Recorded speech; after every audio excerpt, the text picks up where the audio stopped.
چین اور بھارت کے درمیان جون 2020 میں یہ ایک کانفلکٹ ہوا تھا. ایک چند ہفتے یہ سلسلہ چلا تھا. اس میں کوئی 20 بھارتی فوجی ہلاک ہوئے تھے. 4 چینی فوجی جان سے ہاتھ دھو بیٹھے تھے. یہ مشرقی لداخ کا علاقہ ایک جھیل کے مسئلے پہ علاقائی ایک تنازع تھا جو کہ پھر بعد میں شدت اختیار کر گیا تھا. پھر اکتوبر 2024 میں دونوں ملکوں کی افواج کے درمیان جو ایکچوئل لائن آف کنٹرول ہے اس کے آس پاس فوج کے گشت کرنے سے متعلق ایک معاہدہ بھی ہوا تھا، اور اس میں ان کے باہمی کشیدگی ٹینشن جو تھی اس میں کمی بھی آ گئی تھی. اب 2020 کے بعد مشرقی لداخ میں جو چین کی افواج کی تعداد ہے وہ 6 لاکھ تک پہنچ چکی ہے، اور اسی سال جنوری میں وہاں پہ سخت سردی کے موسم میں چینی افواج نے وہاں پہ فوجی مشقیں بھی کیں، اور اس میں جو شنجیانگ کی ملٹری کمانڈ ہے اس نے براہ راست شرکت کی تھی گالوان کے علاقے میں ہونے والی ان فوجی مشقوں میں. اور اس میں جو جدید ڈرونز ہیں جو چین نے بنائے ہیں، اور اسی طرح ان مینڈ وہیکلز، اس میں شاید طیارے بھی شامل ہیں، بامبرز، اور ایسی یونیفارمز کو ایکسپیریمنٹ کیا گیا، ان کی آزمائش کی گئی جو کہ انتہائی شدید گرمی اور شدید سردی میں فوجیوں کو استعمال کرنی پڑتی ہیں. اب مشرقی لداخ میں یعنی گالوان کے علاقے میں ان مشقوں کے بعد ظاہر ہے بھارتی افواج میں بھی تھوڑی سی ہل جل ہوئی، تھوڑا وہ خبردار ہوئے کہ نہ جانے چین اب اور کیا کر سکتا ہے اس علاقے میں. پھر جو ان کی سرگرمی تھی بھارتی افواج کی اس میں بھی تھوڑا سا اضافہ ہوا، حالانکہ جنوری میں بڑی شدید سردی ہوتی ہے. اور ساتھ ہی پھر انہوں نے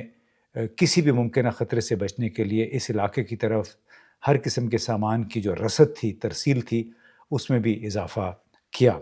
اب یہ چین کے لیے یہ علاقہ بہت اہم ہے، اس لیے کہ یہ وہ علاقے ہیں جو کہ بھارت کے شمال مشرقی جو پٹی ہے اس کے ساتھ ملے ہوئے ہیں. وہاں پہ اس وقت بہت ساری کچھ 7 انسرجنسیز چل رہی ہیں. زیادہ تر وہ ماؤسٹ ہیں، یعنی جو وہ نظام وہ لوگ جو کہ چین کو یا چیئرمین ماؤ سے تونگ چین کی کمیونسٹ پارٹی کو خود نظریاتی طور پہ اس کے قریب سمجھتے ہیں. تو یہ جو کانفلکٹس ہیں یا انسرجنسیز ہیں یہ ہیں ناگالینڈ، منی پور، میگھالیہ، تریپورہ، میزورام اور اروناچل پردیش. یہ ایک پوری پٹی ہے جو کہ بھارت اور چین کی جو سرحد ایکچوئل لائن آف کنٹرول اس کے قریب ہے. اور اس طرح ظاہر ہے یہ بھارت کے لیے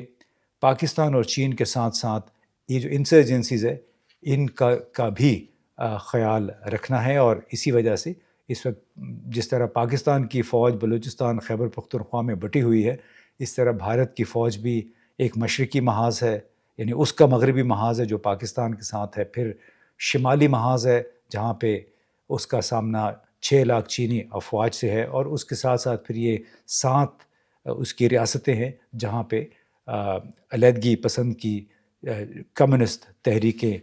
چل رہی ہیں. اب سوال یہ پیدا ہوتا ہے کہ ان تمام حالات میں اگر خدا نخواستہ پاکستان اور بھارت کی کوئی محاذ آرائی شروع ہوتی ہے، اس میں چین کیا کر سکتا ہے؟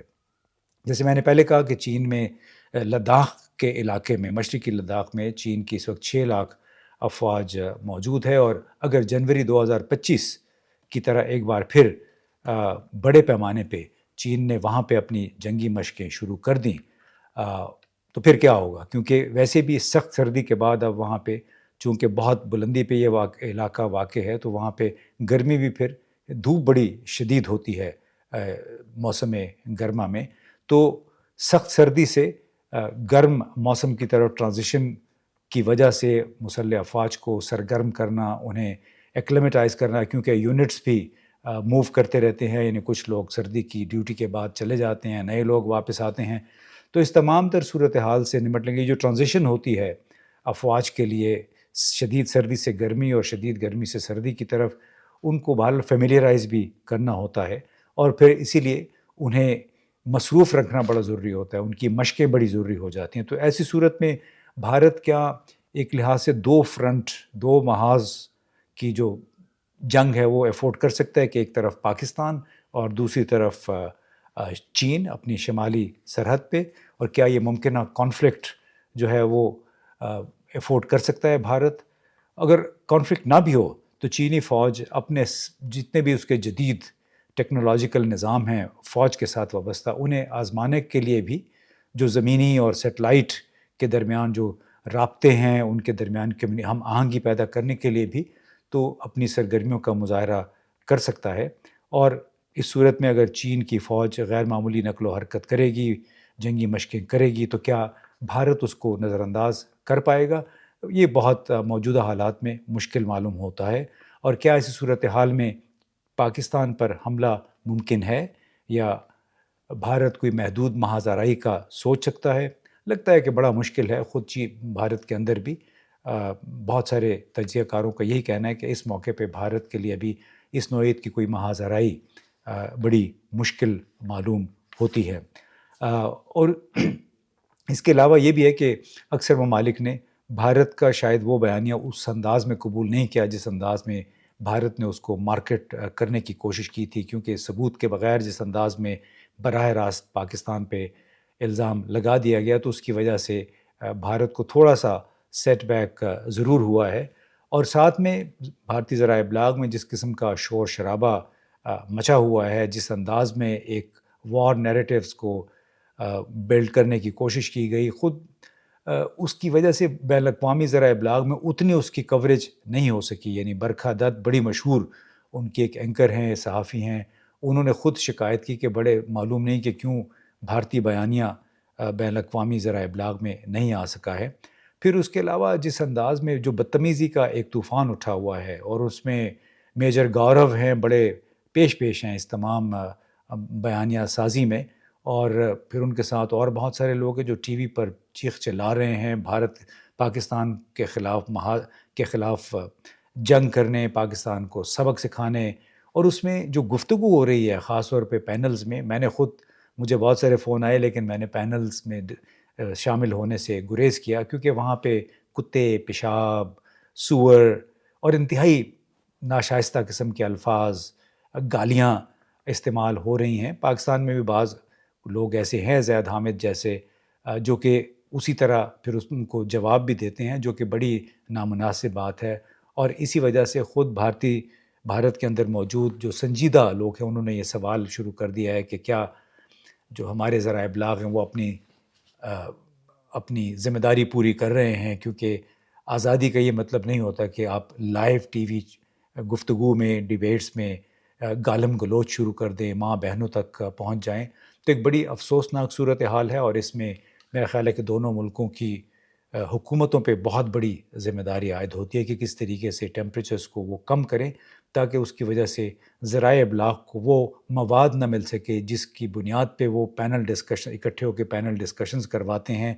کچھ لوگ پاکستان سے، کچھ لوگ بھارت سے، بلکہ بھارت کی تو آبادی بہت زیادہ ہے، ان کے زیادہ لوگ ہوتے ہیں جب پینل ڈسکشن ہوتی ہے۔ عام طور پہ ایک پاکستان سے ہوتا ہے، 3 4 بھارت سے ہوتے ہیں۔ تو اس میں جو غیر معمولی طور پہ جو گرما گرمی ہو جاتی ہے، پھر کئی لوگ بدتمیزی پہ اتر آتے ہیں، تو ایک انتہائی افسوسناک پہلو ہے